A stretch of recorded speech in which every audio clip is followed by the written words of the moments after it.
Bom, vamos lá para a nossa próxima questão. Então, questão de número 2.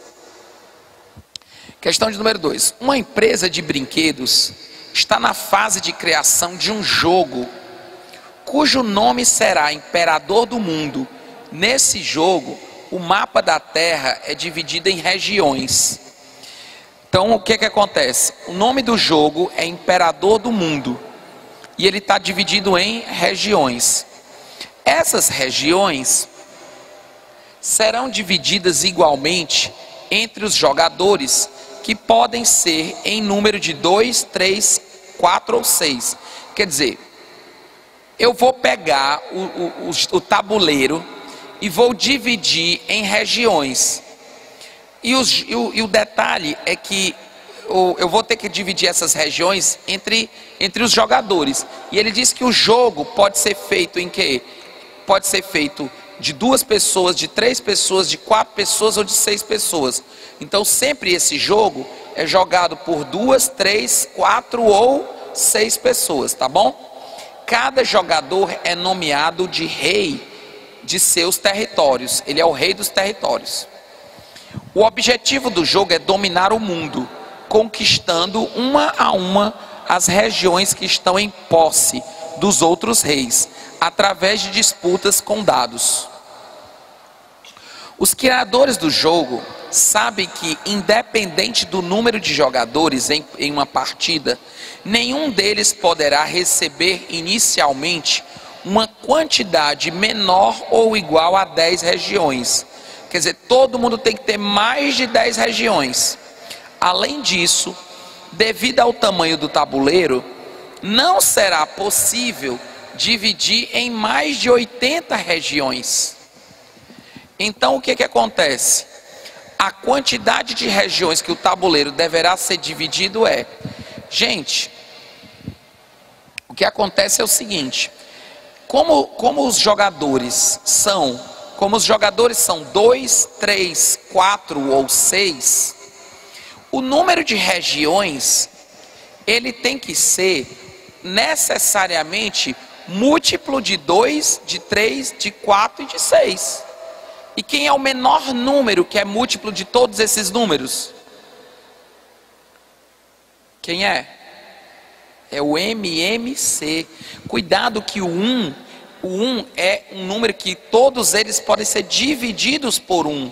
Mas eu não quero que um número que todos eles, eu não quero o menor divisor comum. Eu quero o menor múltiplo comum. Então eu tenho que ter o 12 como sendo o MMC de 2, 3, 4 e 6. Exatamente porque se o tabuleiro for dividido em 12 pedaços, dá para dividir para... os territórios podem ser divididos para 2 pessoas, para 3 pessoas, para 4 pessoas, para 6 pessoas. Lembraram de alguma coisa que eu acabei de falar, negócio do 12? Gente, por isso que o número 12 aparece tanto em prova, porque ele é divisível por 1, 2, 3, 4 e 6. Então, se você tivesse 12 territórios, dava para ser o quê? Um só dono. Ou 12 territórios dava para dividir para 2 pessoas, 12 territórios dava para dividir para 3 pessoas, 12 territórios dá para dividir para 4 pessoas e 12 territórios dá para dividir para 6 pessoas. Por isso que ele queria um número que fosse divisível por 2, por 3, por 4 e por 6. Então, com certeza, esse tabuleiro tem que ser dividido em 12 partes ou em múltiplos de 12. Mas para jogar melhor, o melhor número vai ser dividido no maior tamanho possível. Gente, então a resposta tem que ser múltiplo de 12. Ou é 12, 24. Quem são os múltiplos de 12? Vamos lá. 12, 24, 36, 48. Vamos lá. 60, 72. 72 seria o maior possível. Por quê? Porque a questão disse que tinha que ser o quê? Menos de 80. Tinha que ser dividido em menos de 80 pedaços. Então no máximo vai ser quanto? 72. Por isso que a resposta é o item D. Então o tabuleiro deve ser dividido em 72 pedaços, de tal forma que eu posso o jogo pode ser dividido para 2 pessoas, para 3 pessoas, para 4 pessoas ou para 6 pessoas. Se tivessem 5 jogadores já não dava, tinha que ser 60. Vamos lá para a questão 3. Pedrinho diz que 1 bilhão é o mesmo que 1 milhão de milhões. O professor Piraldo o corrigiu e disse que 1 bilhão é o mesmo que 1.000 milhões.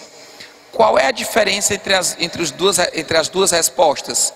Gente, quando você diz 1 milhão de milhões, 1 milhão de milhões é o quê? É 1 milhão, isso, vezes outro milhão. É 1 milhão de milhões. Gente, o de, o do, o das é vezes. Lembra que eu falei isso agora há pouco? Quando eu for falar de porcentagem, o de, o do, o das é vezes. Então, 1 milhão de milhões é 1.000 vezes 1 milhão. Então, 1.000 vezes 1 milhão. Então, no caso, vai ter o quê? Vai ter 1.000, milhão, bilhão, trilhão. Gente, 1 milhão de milhões é 1 trilhão. Então, isso aí seria 1 trilhão. Já por outro lado, aliás, o outro disse que não é 1 milhão de milhões. Ele disse que era o quê? 1.000, não foi? 1.000 milhões, né? Não foi 1.000 milhões que ele falou? 1.000 milhões. Então 1.000 milhões é 1.000 vezes 1 milhão. E 1.000 vezes 1 milhão vai dar o quê? 1 bilhão. Então o que ele quer saber é qual foi o erro, a diferença. Como é que eu faço para tirar de 1 milhão? Eu vou tirar 1 bilhão. Gente, para a gente entender bem direitinho, se de 1.000 eu tirar 1, 1.000 tirando 1 fica quanto? 1.000, se eu tirar 1 fica quanto? 999. Então de 1 trilhão tirando 1 bilhão vai ficar uma diferença de 999 milhões, ou bilhões, né, no caso. 999 bilhões. Se você de 1 trilhão, que são 1.000, porque 1 trilhão é como se fosse 1.000 bilhões. De 1.000 bilhões eu tirar 1 bilhão, ficam 999 bilhões. Então é interessante a gente colocar dessa maneira, você entender que é como se fosse assim. E quem é a diferença de 1.000 bilhões para 1 bilhão? A diferença vai dar quem? 999 bilhões. Pronto. Essa seria a diferença aí da história. Show? Então, nesse caso, agora você tem aqui, ó, 1.000 vezes 1 milhão vezes 1 milhão dá 1 trilhão. Só que 1 trilhão é o quê? 1 trilhão? 1.000 bilhões. E 1.000 milhões vai ser o quê? 1.000 vezes 1 milhão, que vai dar 1 bilhão. Se você fizer a diferença, vai dar quem? 999 bilhões. Ficou mais fácil de entender agora? Show. Gente, então a resposta é o quê? Item B de bola. Bem, a cotação de uma moeda em relação a uma segunda moeda é o valor que ela custa para comprar uma unidade da primeira moeda, utilizando-se a segunda moeda. Portanto, por exemplo, se a cotação do dólar é de 1,60, vixe Maria, faz tempo, né?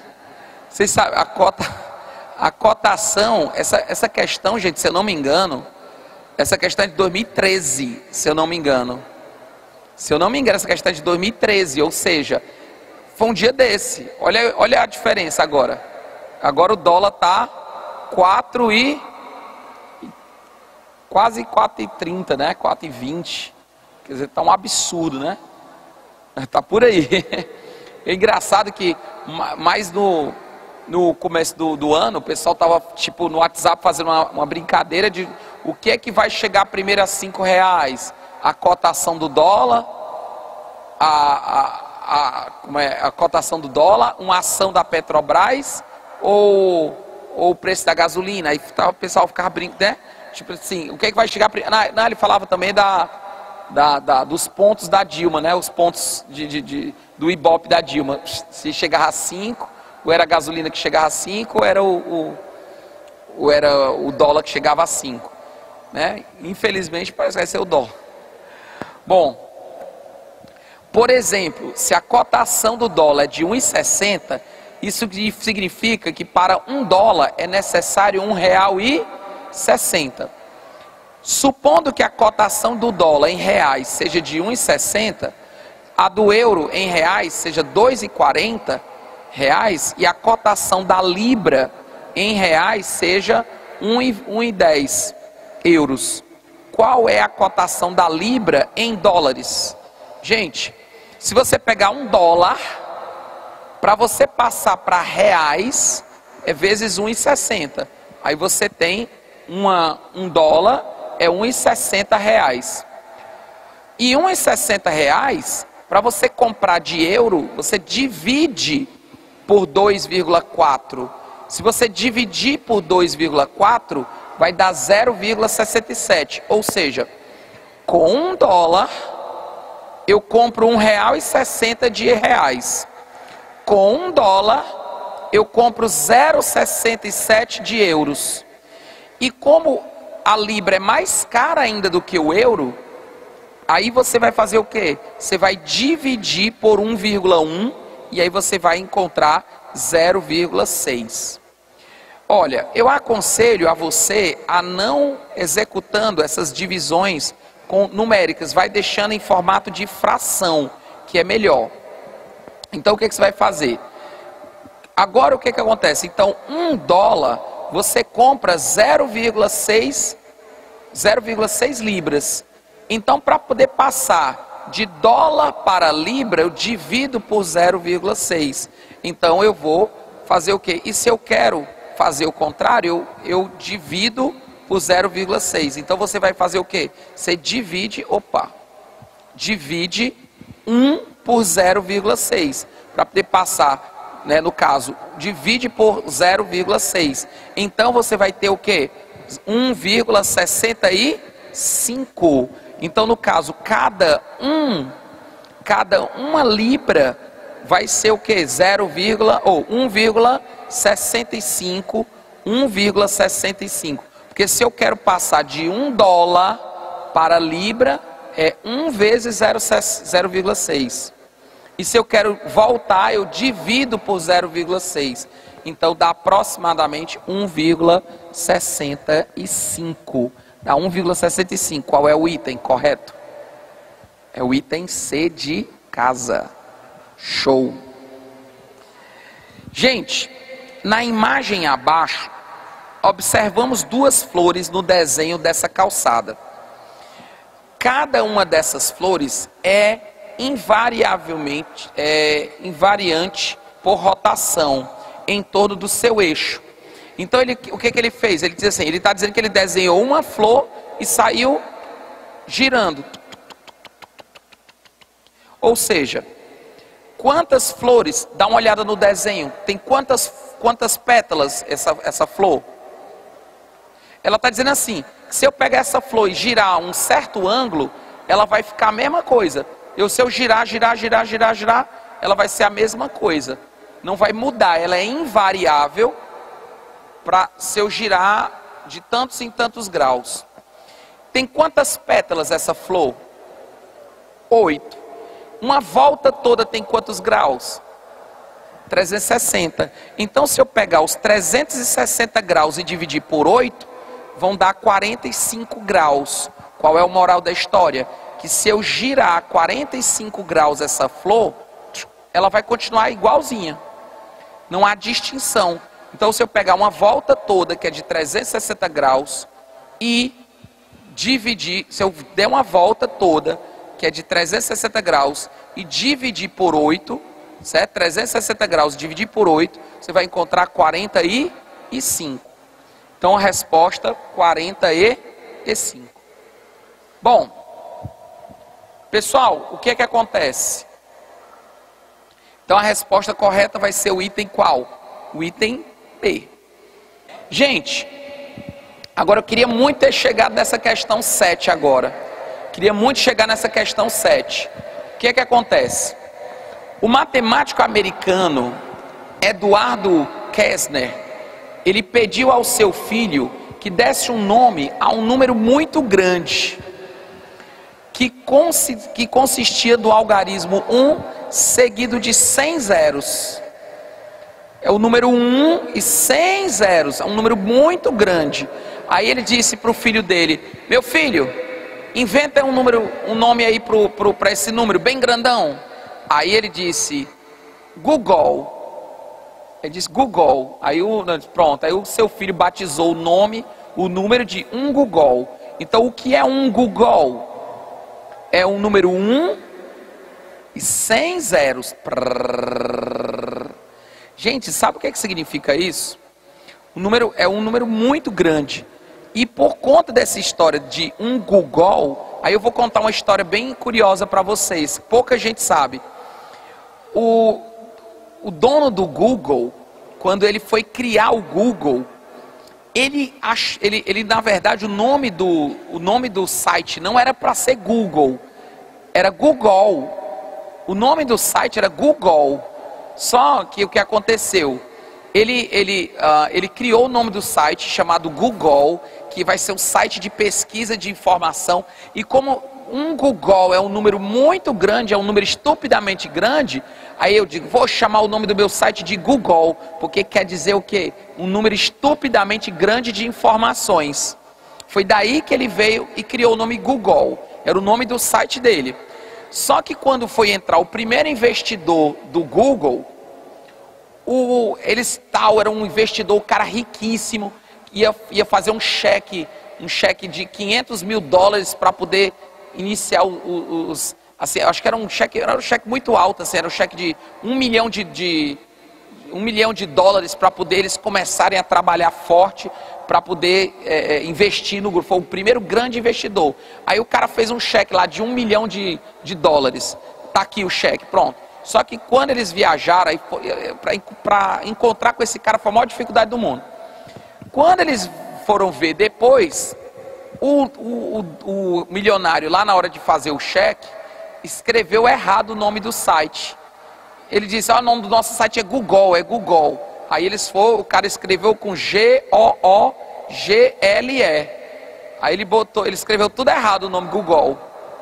E aí quando eles foram ver o cheque nominal à empresa Google, aí Google, né? Em vez de Google, botaram a empresa Google. Aí eles, vixe, cara, agora o que a gente vai fazer? A gente está com esse cheque importantíssimo aqui, como é que a gente vai encontrar esse cara de novo para ele dar outro cheque para a gente? Aí foi uma confusão. Aí eles disseram, não, vamos fazer o seguinte, vamos mudar o nome da empresa.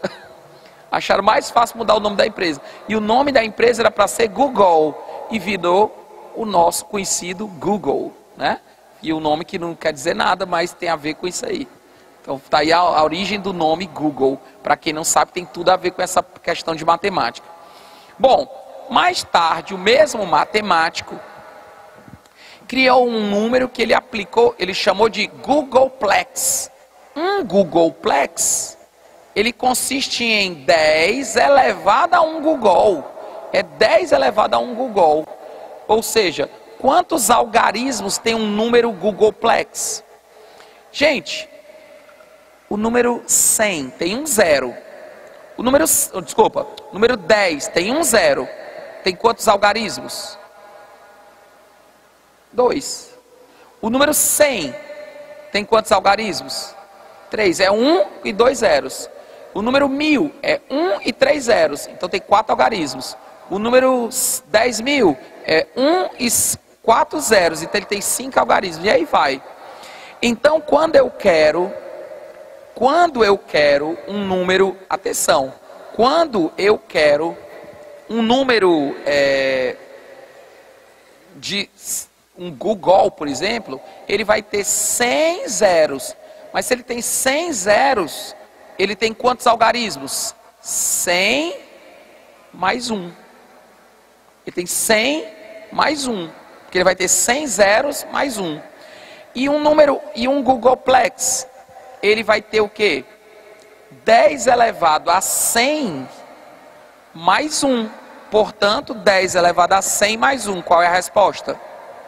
É o item D. Então vamos ver se a gente entende. Quando você tem um número de 1 a isso que eu quero que vocês entendam. Quando você tem um número 10, é como se fosse 10 elevado a 1. Então ele tem 1 mais 1, 2 algarismos. Quando é 10 elevado a 2, é 2 mais 1. 10 elevado a 3 é 3 mais 1. 10 elevado a 4 é 4 mais 1. E 10 elevado a 10 elevado a 100 vai ter 10 elevado a 100 mais 1 algarismos. Portanto, a resposta é o item D de dado. Show? Gente, então é isso aí. Valeu demais. Muitíssimo obrigado. Valeu por ter ficado até o fim. Tenha uma semana maravilhosa. Sucesso. E que a força esteja sempre com a gente. Para o alto e avante. Valeu.